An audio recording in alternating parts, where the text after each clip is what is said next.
Bismillahirrahmanirrahim. Assalamualaikum warahmatullahi wabarakatuh. Alhamdulillahi rabbil alamin. Wassalatu wassalamu ala asrafil anbiya'i wal mursalin wa ala alihi wa sahbihi wa man walah, la hawla wa la quwwata illa billah, wa ba'd. Kaif halukum ayyuhal abna?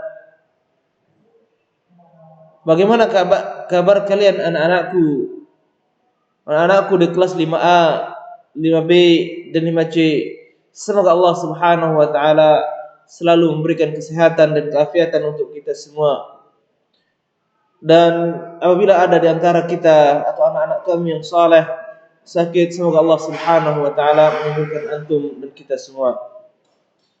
Anak-anakku yang kucintai oleh Allah Subhanahu wa taala, jangan pernah lupa sebelum kita mulai pelajaran, sebelum kita mulai aktivitas kita, mintalah kepada Allah Subhanahu wa taala pertolongan, berdoa kepadanya, karena hanya Allah Subhanahu wa taala yang Maha Penolong, dan Allah Subhanahu wa taala lah yang telah menjadikan segala urusan kita menjadi mudah. Maka mintalah kemudahan itu kepada Allah Subhanahu wa taala. Allahumma la sahla illa ma ja'altahu sahla wa anta taj'alul hazna idza syi'ta sahla. Minta pula kepada Allah Subhanahu wa taala ilmu yang bermanfaat, agar apa yang kita pelajari bermanfaat untuk kita, bermanfaat untuk keluarga kita, dan bermanfaat untuk kaum muslimin. Minta kepada Allah Subhanahu wa taala ilmu yang bermanfaat. Rabbi zidni atau Rabbana zidna ilman nafi'a wa rizqan tayyiba wa amalan mutaqabbala. Ya Allah, ya Tuhanku, ya Allah, ya Tuhan kami, tambahkanlah kepada kami ilmu yang bermanfaat, rezeki yang baik, dan amalan yang diterima. Maka anak-anakku yang saleh, semoga Allah Subhanahu wa taala selalu memberkahi kita semua. Minta dan mintalah kepada Allah Subhanahu wa taala. Jangan pernah bosan kita minta dan mohon kepada Allah Subhanahu wa taala. Anak-anakku yang saleh, insyaallah pada kali ini kita akan mempelajari tentang hikmah disyariatkannya mandi, dan di antara tujuan pembelajaran kita agar semoga dengan izin Allah Subhanahu wa taala anak-anakku yang saleh semuanya bisa mengetahui hikmah disyariatkannya mandi. Ya, jadi ketika Allah Subhanahu wa taala mewajibkan mandi kepada kepada kita semua, maka di sana ada hikmahnya. Apa saja hikmahnya? Mari kita perhatikan. Ya, kita perhatikan. Ya, sebelum kita melihat apa hikmahnya, kita baca dulu hadis Rasulullah sallallahu alaihi wasallam. Rasulullah sallallahu alaihi wasallam pernah bersabda, "Man igtasala thumma atal jum'ah fa shalla ma qaddara lahu thumma ansata hatta yafrugha min khutbatihi thumma yusalli ma'ahu ghufira lahu ma bainahu wa bainal jum'ah al-ukhra wa fadla thalathati ayyamin." Barang siapa yang mandi kemudian dia mendatangi hari Jumat, salat Jumat, lalu ia salat semampunya dan dia mendengarkan khutbah sampai selesai, kemudian ia melanjutkan dengan salat bersama imam, salat berjamaah, salat berjumat berjamaah bersama imam, maka Allah Subhanahu wa taala akan mengampuni dosa-dosanya yang telah lalu antara Jumat itu sampai Jumat berikutnya, bahkan ditambah 3 hari lebih.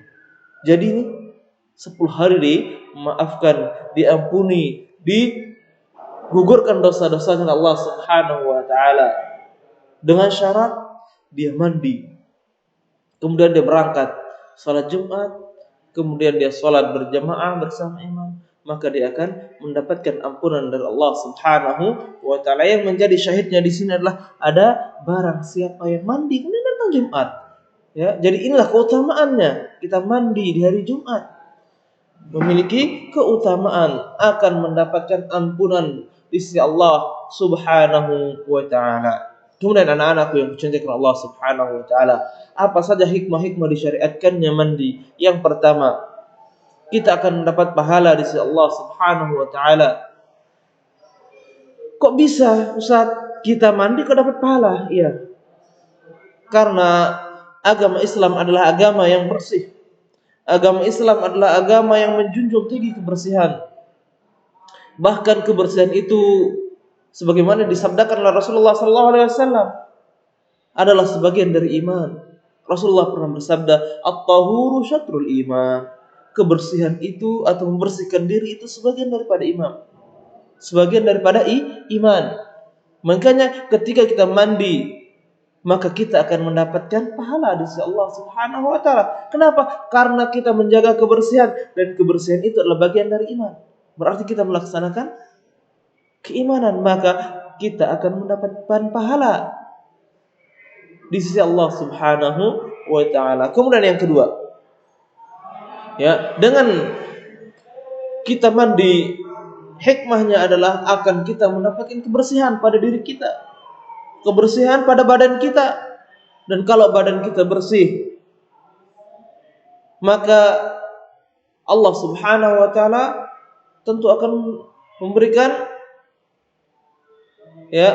kita kebagusan pada fisik kita.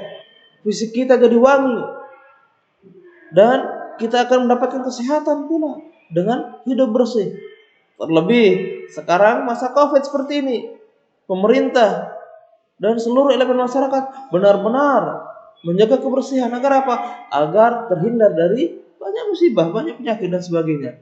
Makanya Rasulullah SAW dari 14 abad yang dahulu telah merintahkan kepada kita untuk selalu menjaga kebersihan. Lihatlah Rasulullah SAW pernah bersabda, "Kana nas ahla amalin wa lam yakun lahum kufah, fakanu yakunu lahum taf'alun, faqila lahum law igtasaltum yawmal jum'ah."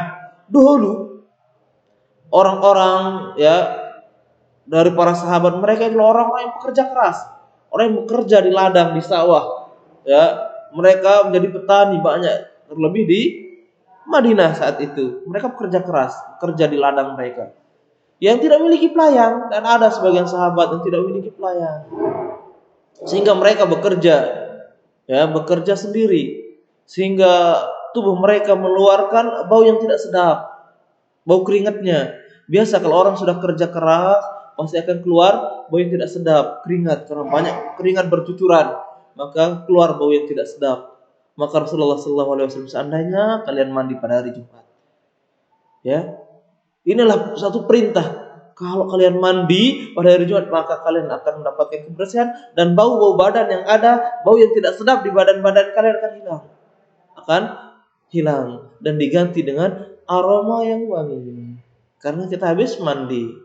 Jadi hikmah disyariatkannya mandi akan mendapatkan kebersihan dan juga pahala di sisi Allah Subhanahu wa taala. Kemudian yang ketiga, anak-anakku, hikmah disyariatkannya mandi yang ketiga adalah akan mendapatkan rasa semangat.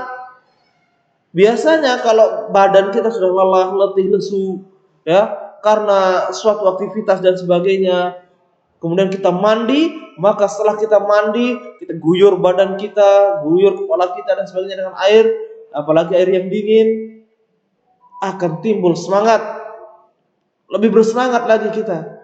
Ya, terlebih misalkan, ya, yang sering kita lakukan ketika puasa, pasti kita akan terasa capek, lemah, lelah, haus dan sebagainya, maka kita mandi.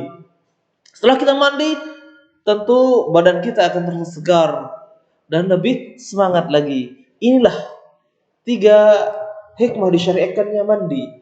Ya, ada hikmah-hikmah yang lain, ya, cuman kita cukupkan 3 hikmah disyariatkannya mandi. Semoga ini bermanfaat untuk Ustaz pribadi dan untuk anak-anakku semua. Barakallahu fikum. Ustaz ucapkan, ya, kita akhiri pertemuan kita ini dengan doa kafaratul majlis. Subhanakallahumma bihamdik, asyhadu an la ilaha illa anta, astaghfiruka wa atubu ilaik. Assalamualaikum warahmatullahi wabarakatuh.